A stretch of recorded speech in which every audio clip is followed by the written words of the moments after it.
My dear students, बच्चों कल हम अपना 74वां गणतंत्र दिवस मनाने जा रहे हैं, यानी कि 74th रिपब्लिक डे। तो आप में से जो बड़े बच्चे हैं वो तो अभी तक अच्छी तरह से समझते हैं कि रिपब्लिक डे हम क्यों मनाते हैं। पता है ना आप लोगों को? रिपब्लिक डे के दिन हमने अपना संविधान लागू किया था, यानी कि हमने अपने कॉन्स्टिट्यूशन को लागू किया था, इसीलिए हम रिपब्लिक डे मनाते थे। ठीक है, तो अब सवाल ये पैदा होता है कि कॉन्स्टिट्यूशन क्या चीज है, संविधान किसको कहते हैं। तो बच्चों, जब हमें बहुत सालों की गुलामी के बाद आजादी मिली थी तो एक इतने बड़े देश को रन करना बहुत मुश्किल होता है, क्योंकि एक बहुत बड़ा कंट्री है, उसको किस तरह से चलाया जाए ये सबसे बड़ा सवाल पैदा हो रहा था। तो इसी के कारण हमें संविधान बनाना पड़ा, कॉन्स्टिट्यूशन फ्रेमवर्क बनाना पड़ा, ताकि कॉन्स्टिट्यूशन का मतलब हुआ वो रूल्स और रेगुलेशंस जिसके तहत एक देश को चलाया जाए।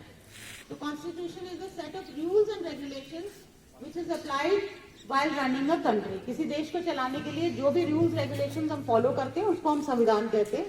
और जैसा कि आपके सामने शकूर सर ने भी कहा कि कॉन्स्टिट्यूशन जो हमारा उसका फ्रेमवर्क किन्होंने तैयार किया था, आप जानते हो 12th 11th वाले कौन थे वो? डॉक्टर भीमराव अंबेडकर। तो अब हम बात करते हैं प्रियम्बल के बारे में कि कॉन्स्टिट्यूशन का प्रियम्बल क्या चीज है। तो बच्चों, आपकी जो टेक्स्ट बुक्स हैं, सिलेबस की बुक्स हैं, जैसे मैथ्स, साइंस, हिंदी, जो भी बुक्स है, उसके अंदर सबसे पहला एक पन्ना है जिसमें आपके सारे चैप्टर्स का नंबर वाइज लिखा हुआ है, चैप्टर्स का नाम और उसमें क्या क्या कंटेंट है वो लिखे हुए है ना। अगर आपसे पूछा जाए कि आपकी 12th क्लास के मैथ्स के सिलेबस में क्या है, तो कोई भी बुक उठा के सबसे पहला पेज देख के बता सकता है कि ये चैप्टर्स, ये टॉपिक हैं। तो उसी तरह से प्रियम्बल जो है वो कॉन्स्टिट्यूशन का सबसे पहला चैप्टर है जो ये बताता है कि कॉन्स्टिट्यूशन के अंदर क्या क्या चीजें हैं। तो basically preamble word has been taken from a Latin word प्रियम्बलस, लैटिन भाषा का शब्द प्रियम्बलिस, वहां से प्रियम्बल लिया गया है, जिसका मतलब है टू गो बिफोर। किसी चीज से शुरुआत में पहले कोई चीज जब आती है उसको हम प्रियम्बलिस या प्रियम्बल कहते हैं। एक तरीके से हम कह सकते हैं कि ये इंट्रोडक्शन है, कॉन्स्टिट्यूशन की इंट्रोडक्शन। और प्रियम्बल डील करता है कि कॉन्स्टिट्यूशन के अंदर क्या क्या फिलॉसफी है जिसके ऊपर कॉन्स्टिट्यूशन बेस्ड है, कौन से रूल्स हैं, रेगुलेशंस हैं, प्रिंसिपल्स हैं, आइडियाज हैं, ऑब्जेक्टिव्स हैं या एस्पिरेशंस, हमारी उम्मीदें क्या है उससे। ये सभी चीजें जो है कॉन्स्टिट्यूशन के पहले हिस्से यानी कि प्रियम्बल में रखी हुई है। तो आप कह सकते हो कि preamble is a blueprint of constitution. Constitution का एक छोटा सा ब्लूप्रिंट है प्रियम्बल। तो ये बात आपको समझ आ गई। अब आगे बात करते हैं कि ये कहां से आया।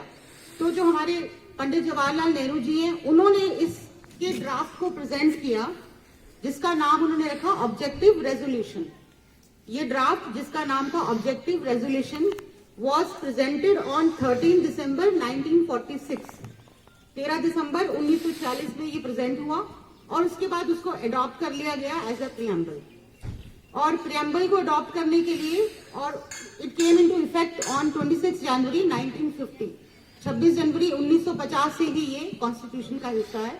और जो प्रियम्बल है उसमें आज तक कोई बदलाव नहीं किया हुआ, जैसा ये ड्राफ्ट प्रेजेंट हुआ था ये बिल्कुल वैसा ही है। बस एक बार इसमें 1976 में उसमें थोड़ी सी नए वर्ड्स ऐड किए।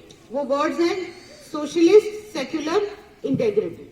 ये 3 शब्द उसमें जोड़े गए हैं। उसके अलावा वो वैसा का वैसा ही है जैसा उस वक्त वो हमारे सामने पेश हुआ था। तो अब आपके सामने मैं थोड़ा सा प्रियम्बल की जो वर्डिंग्स है वो पढ़ना चाहूंगी। We the people of India having solemnly resolved to constitute India into a sovereign, socialist, secular, democratic republic and to secure to all its citizens justice, social, economic and political liberty of thought, expression, belief, faith and worship, equality of status and of opportunity, and to promote among them all fraternity, assuring the dignity of the individuals and the unity and integrity of the nation. In our Constituent Assembly, this 26th day of November 1949, do hereby adopt, enact and give to ourselves this Constitution. तो ये है preamble, exactly जो words हैं उसके। ठीक है, thank you.